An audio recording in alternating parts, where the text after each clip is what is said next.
Bismillahirrahmanirrahim. Assalamualaikum warahmatullahi wabarakatuh. Alhamdulillah. Wassalatu wassalamu ala rasulillah wa ala alihi wa ashabihi wa man walah. Kaum muslimin yang dimuliakan oleh Allah subhanahu wa ta'ala, kita bersyukur kepada Rabb kita, kepada pencipta kita Allah subhanahu wa ta'ala yang telah memudahkan kita untuk memperdalam ilmu agama.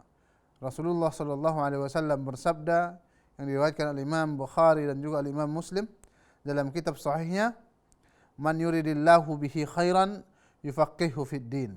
Siapa saja yang Allah inginkan bagi dia kebaikan, Allah mudahkan dia untuk memperdalam ilmu agama.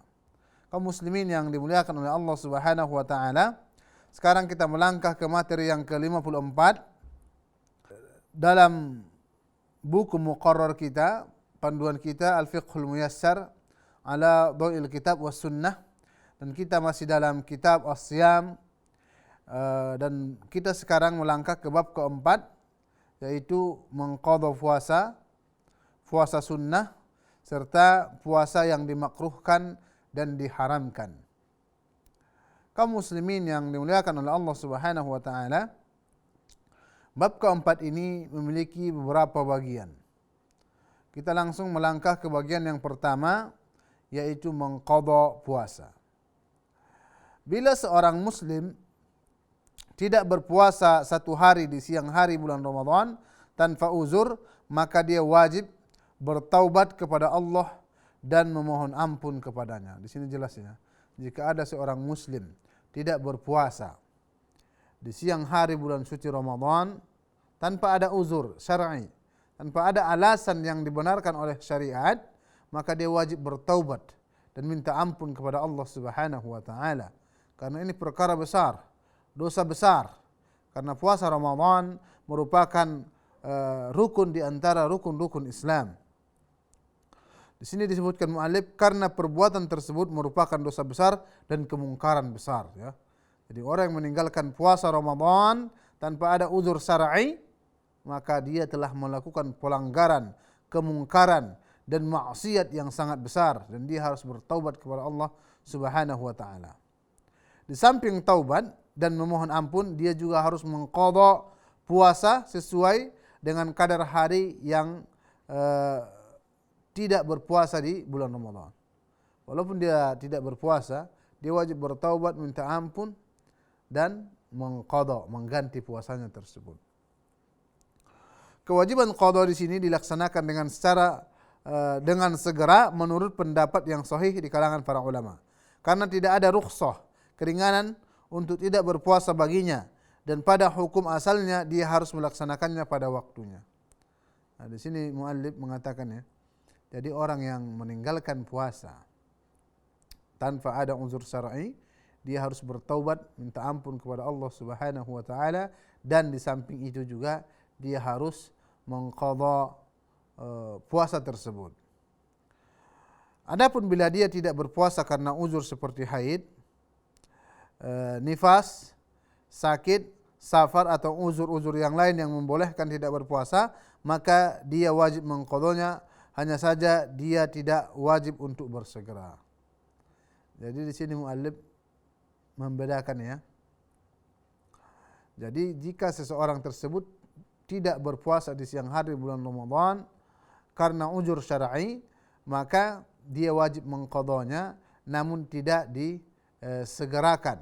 Sebagaimana yang sebelumnya kita katakan, jika dia tidak berpuasa tanpa ada uzur syar'i, maka dia harus menyegerakannya. Sebaliknya di sini disebutkan waktu mengqadhanya lapang sampai tiba Ramadan berikutnya. Akan tetapi dia dianjurkan dan disunnahkan untuk menyegerakan qadha. Karena dengan bersegera berarti menggugurkan kewajiban dari pundaknya dengan segera juga. Namun perlu kita garis bawahi, bagi orang yang meninggalkan puasa dengan uzur syar'i, maka disunnahkan bagi dia untuk menyelesaikannya dengan segera juga. Karena semakin cepat dia menyelesaikannya, semakin cepat juga hutang dia itu akan bebas dari dia. Kemudian, lalu bila dia menundanya sampai Ramadan berikutnya dalam keadaan memiliki uzur dalam penundaannya, misalnya uzur tersebut berlanjut terus, maka dia harus mengqadanya sesudah Ramadan yang berikutnya. Ya. Jika uzur tersebut terus menerus, ya, dia sakit, terus menerus sakit umpamanya, dan dia belum sempat menggantinya, maka dia ganti setelah Ramadan berikutnya. Jadi dia gabung. Tahun sebelumnya 30 hari atau 29 hari, kemudian tahun ini 29 atau 30 hari dia gabung mengqadanya. Adapun bila dia menundanya sampai Ramadan berikutnya tanpa uzur, maka dia harus mengqadanya ditambah dengan memberi makan seorang miskin sebagai pengganti setiap harinya. Ya. Muallif menyebutkan jika dia meremehkan, maksudnya tidak mengqadha, mengganti puasanya, dan sudah datang Ramadan berikutnya, dia tidak berpuasa menggantinya itu karena tidak ada uzur, namun dia tidak menggantinya, maka wajib bagi dia untuk mengqadha puasa tersebut dan juga membayar fidyah. Jadi dua-dua, ya, mengqadha dan juga membayar fidyah, memberikan makan fakir miskin sesuai dengan hari yang dia tinggalkan tersebut. Jika dia meninggalkannya 29 hari, maka dia beri makan fakir miskin 29 kali. Kaum muslimin yang dimuliakan oleh Allah Subhanahu wa taala. Dalam qadha tidak disyariatkan berurutan, akan tetapi sah dilakukan secara berurutan dan terpisah. Ya. Contoh, seseorang umpamanya tidak berpuasa 3 hari di bulan Ramadan 1441 Hijriah umpamanya, tahun semalam, ya. Kemudian dia mengqadhanya, dan sekarang umpamanya di bulan Sya'ban, dia mau mengqadhanya semua di bulan Sya'ban, ini juga tidak mengapa. Ataupun dia mengqadhanya sebelum bulan Sya'ban semuanya, atau dia mengqadhanya 1 hari di bulan Muharram, 1 hari di bulan Rabiul Tsani, 1 hari di bulan Rajab umpamanya, tidak mengapa. Tidak ada unsur ataupun dalam syariat ini dipaksakan bagi orang yang meninggalkan puasa tanpa uzur tersebut harus berturut-turut. Kaum muslimin yang dimuliakan oleh Allah Subhanahu wa taala. Dan ini berdasarkan firman Allah Subhanahu wa taala, "Faman kana minkum maridan aw ala safarin fa'iddatun min ayyamin ukhar." Artinya, maka barang siapa di antara kalian sakit atau dalam perjalanan lalu tidak berpuasa, maka wajib mengganti sebanyak hari-hari yang dia tidak berpuasa itu pada hari-hari yang lain. Allah Subhanahu wa taala dalam ayat ini tidak mensyaratkan berurutan dalam mengqadha. Dalam mengqadha hari-hari puasa yang dia tinggalkan itu. Seandainya ia merupakan syarat, niscaya Allah taala pasti akan menjelaskannya, ya. Dalam ayat ini Allah tidak menuntut kita agar puasa yang kita tinggalkan itu diqadha dengan berturut-turut. Kalau seandainya harus berturut-turut, Allah Subhanahu wa taala akan menjelaskannya, menerangkannya kepada kita. Namun tidak ada Allah jelaskan, ini menunjukkan bahwasanya babnya wasi'. Pintunya atau pintu dalam mengqadha itu adalah luas. Boleh berurutan, boleh 1 hari di bulan ini, 1 hari di bulan ini, ataupun kita selesaikan semua di dalam 1 bulan. Kaum muslimin yang dimuliakan oleh Allah Subhanahu wa taala. Ini bagian pertama, ya. Kemudian kita melangkah ke bagian yang kedua, puasa sunnah. Di antara hikmah dan juga rahmat Allah Subhanahu wa taala kepada hamba-hambanya adalah dia menjadikan untuk mereka ibadah-ibadah sunnah yang menyerupai ibadah-ibadah wajib. Hal ini untuk menambah pahala dan ganjaran bagi orang-orang yang beramal, menambal kekurangan dan kerusakan yang mungkin terjadi pada ibadah wajib. Sungguh telah dijelaskan sebelumnya bahwa amalan-amalan sunnah menyempurnakan amalan-amalan wajib pada hari kiamat. Jelas, ya. Ini merupakan hikmah dan rahmat Allah Subhanahu wa taala kepada kita, khususnya kaum muslimin, umat Nabi kita Muhammad sallallahu alaihi wasallam. Allah berikan kita puasa sunnah secara khusus, ya. Itu menempel ataupun menambah kekurangan puasa kita yang wajib. Ini hikmah Allah Subhanahu wa taala. Dan di antara puasa-puasa sunnah tersebut, yang pertama adalah puasa 6 hari pada bulan Syawal. Ini berdasarkan hadis dari Rasulullah sallallahu alaihi wasallam dari sahabat yang mulia Abu Ayyub Al-Ansari. Beliau mengatakan, saya mendengar Rasulullah sallallahu alaihi wasallam bersabda, "Man shama Ramadhana thumma atba'a bi sittin min Syawal kana ka shiyamid dahar." Artinya, barang siapa berpuasa Ramadan kemudian menyusulnya dengan puasa 6 hari di bulan Syawal, maka ia seperti pahala puasa setahun. Hadis ini diriwayatkan oleh Imam Muslim nomor 1164. Hadis ini jelas ya, memotivasi kita untuk puasa sunnah di bulan Syawal. Karena sebagian para ulama mengatakan ibadah itu Allah Subhanahu wa taala mensyariatkannya kepada kita, ada qabliyahnya dan ada juga ba'diyahnya. Terkhusus itu ibadah wajib seperti solat umpamanya.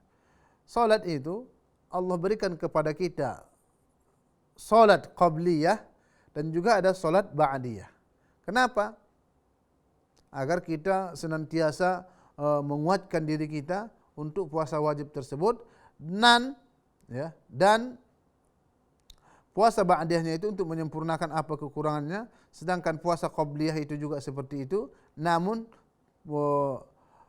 puasa ataupun solat qabliyah itu akan mempersiapkan diri kita untuk yang wajib tersebut. Contoh, solat subuh umpamanya, solat qabliyah 2 rakaat. Kita solat qabliyah 2 rakaat tersebut itu akan memperkuat keimanan kita kepada Allah Subhanahu wa taala, dan ketika kita mau solat wajib kita sudah siap. Ya, kaum muslimin. Begitu juga dalam puasa ini. Puasa Ramadan, puasa wajib. Allah Subhanahu wa taala syariatkan kepada umat Rasulullah sallallahu alaihi wasallam, dan inilah yang diamalkan Rasulullah sallallahu alaihi wasallam, karena Rasulullah sallallahu alaihi wasallam puasa paling banyak itu adalah di bulan Sya'ban. Dan itu nanti akan kita bahas. Dan dalam pertemuan ini yang pertama kita sebutkan adalah puasa 6 hari di bulan Syawal. Jadi kaum muslimin yang dimuliakan oleh Allah Subhanahu wa taala, siapa yang puasa Ramadan kemudian diikuti 6 hari di bulan Syawal, mau berturut-turut atau tidak, maka seolah-olah dia itu puasa setahun.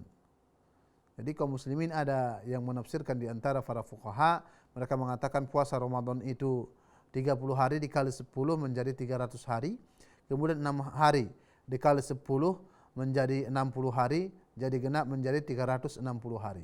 Ini sebagian penafsiran para ulama, mereka mengatakan 1 hari dikali 10 dan jumlah akhirnya menjadi 360, dan itu totalnya sama dengan jumlah hari dalam setahun, yaitu tahun Hijriah. Kaum muslimin yang dimuliakan oleh Allah Subhanahu wa taala, ini puasa sunnah yang pertama. Kemudian puasa sunnah yang kedua, kita percepat ya, karena waktu kita yang singkat, puasa hari Arafah untuk selain jamaah haji.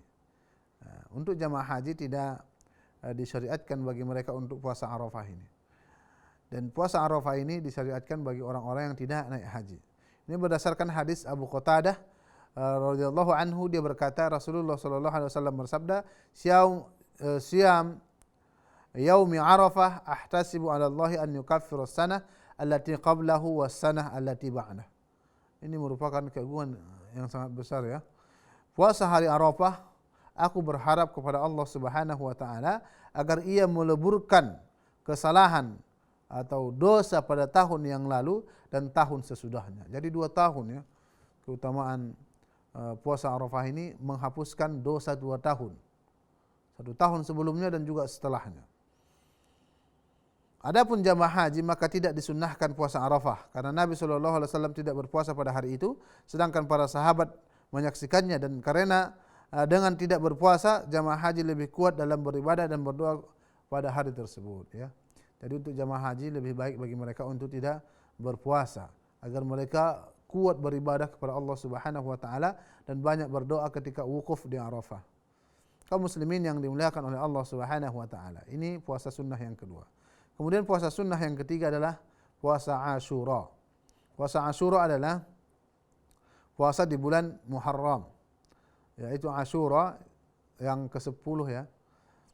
Rasulullah sallallahu alaihi wasallam bersabda, "Su'ila Nabi sallallahu alaihi wasallam an siyam Asyura, faqala ahtasibu 'ala Allah an yukaffira as-sana allati qablah."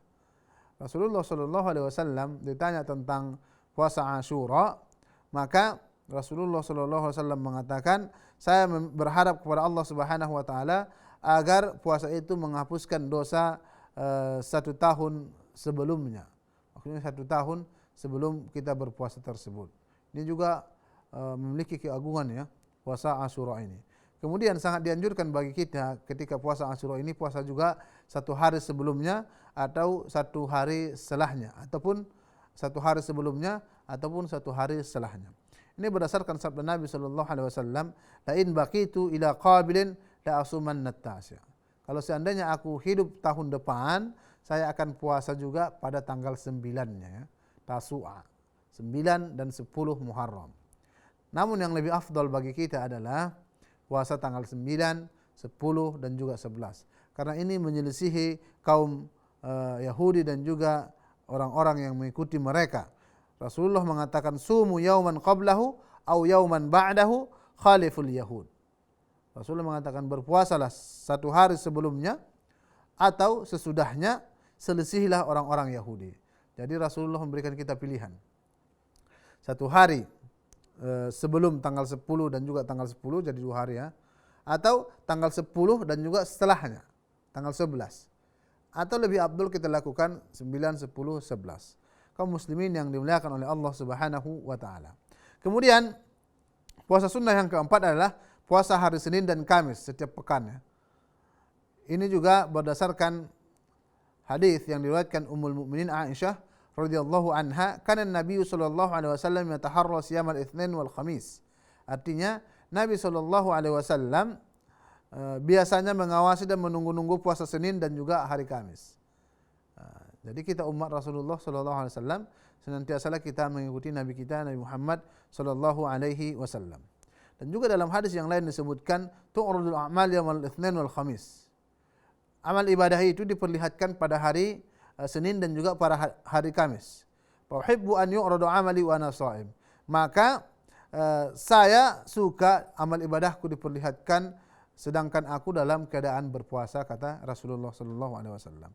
Kemudian yang kelima, puasa 3 hari setiap pekan. Maksudnya puasa 3 hari setiap bulan ya. Puasa 3 hari setiap bulan. Ini berdasarkan hadis Rasulullah sallallahu alaihi wasallam yang diriwayatkan Abdullah bin Amr.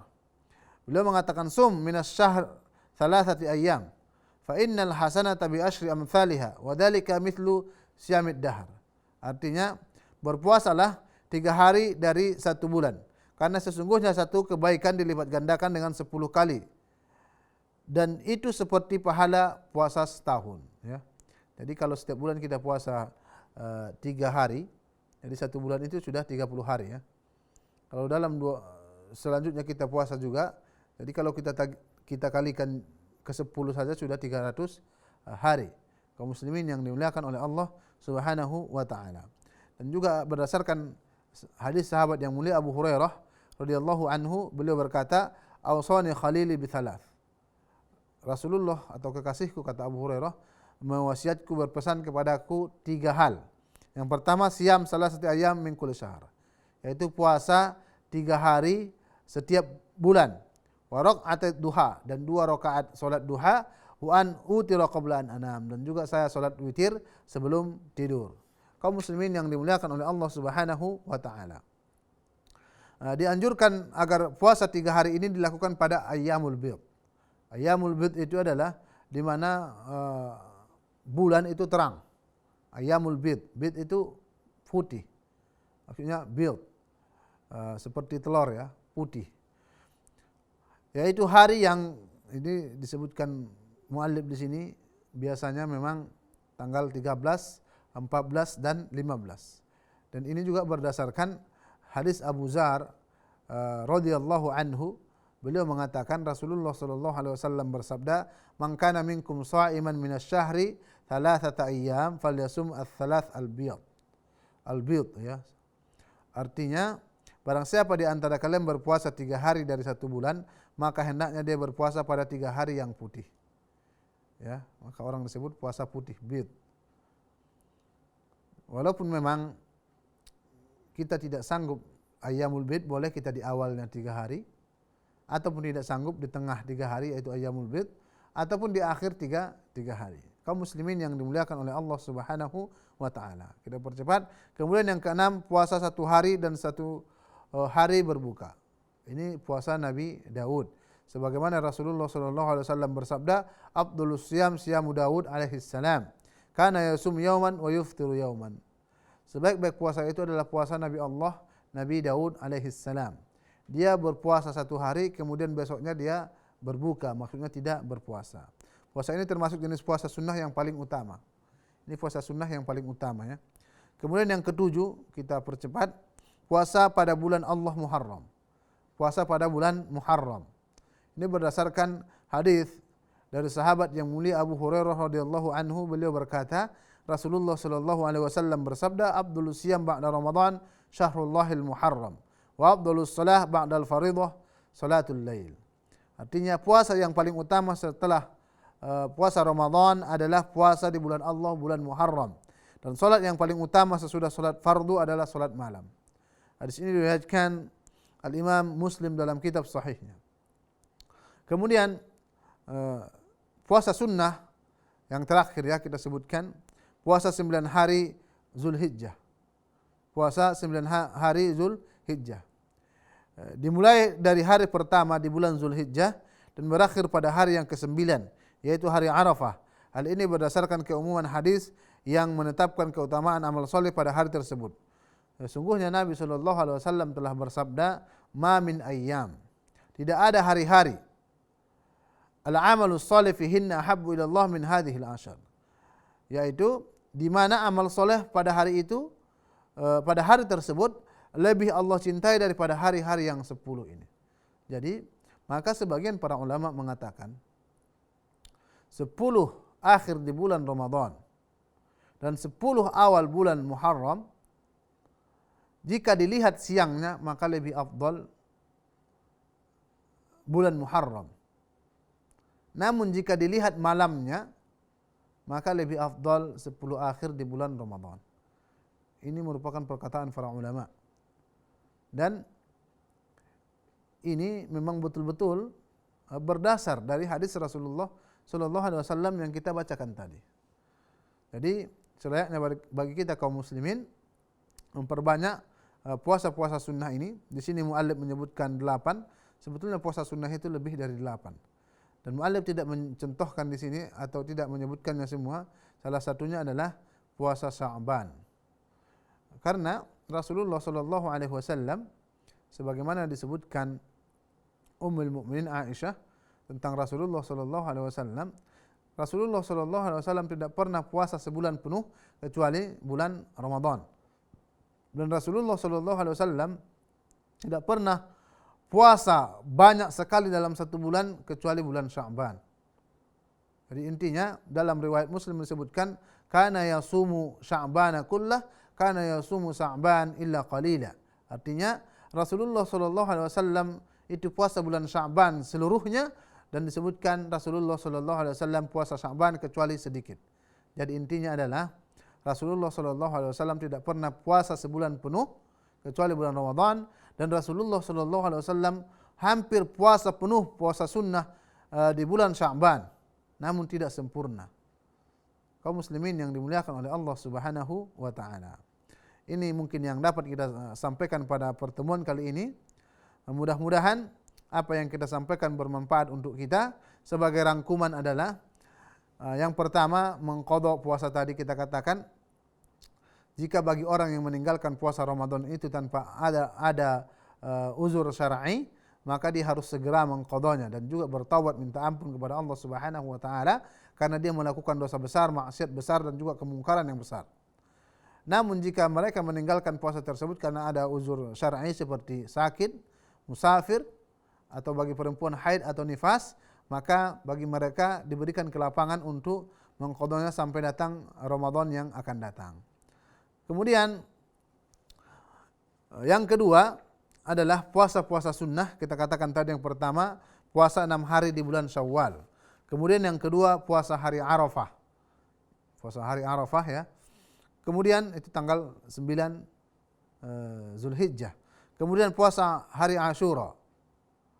Puasa Asyura ya. Itu bulan Muharram.